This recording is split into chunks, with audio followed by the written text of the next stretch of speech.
Hi guys! Dito nga sa aming small business ay ganito nga ang paraan ng pagre-ready ng aming overload halo-halo. Para naman kapag may bumili na nga mga mi ay mas madali na lang iserve at nire-ready na namin lahat para dire-diretso na. At lahat nga ng sahog namin dito mga mi ay yung mga naka-ready ng nabibili sa mga grocery store na nasa jar. Pero yung iba ay niluluto pa din namin katulad ng jelly flan, saging saba, gulaman at pag-toast ng pinipig crunch. Nakakatuwa kasi pang third batch na namin to at lagi talagang sold out. Kaya maraming tuloy nagtatanong kung hindi daw ba ako lugi sa dami ng sahog at gatas na nilalagay ko. Pero para sa akin nga mga mi, mas gusto ko talaga na satisfied ang customer, yung tipong babalik-balikan nila. Masarap kasi sa pakiramdam na mabilis maubos dahil nagugustuhan talaga nila. Pero syempre kahit papano may tubo pa rin naman tayo dyan mga mi. Kaya may tatlong sizes nga pala ang aming creamy overload halo-halo. Meron tayong small na 12 ounce for 50 pesos, medium na 16 ounce for 80 pesos, at large naman na 22 ounce for 120 pesos. Overload lahat yan at kompleto talaga sa sahog guys. Ang pinagkakaiba lang talaga nila ay yung sa dami ng sahog. Sa small kasi ay tigwa 1 tablespoon, sa medium naman ay tigwa 1.5 tablespoon, at sa large naman ay tig 2 tablespoons. Kaya kahit anong size nga guys ay sure na sulit, creamy at satisfying talaga ang aming creamy overload halo-halo dito sa A&J Bites and Tea. So mga mi, sa batch nga na ito ay nakagawa ko ng 55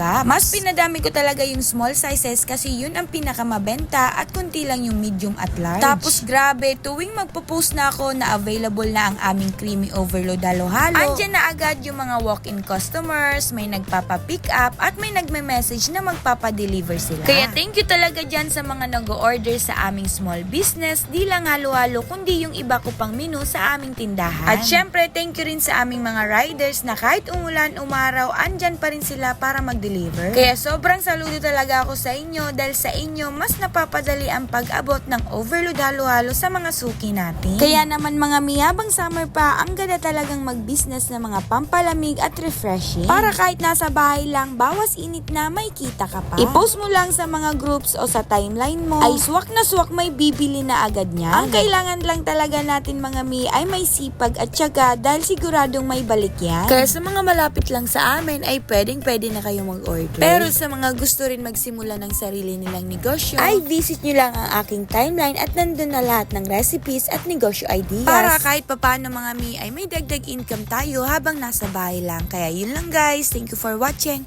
Bye-bye!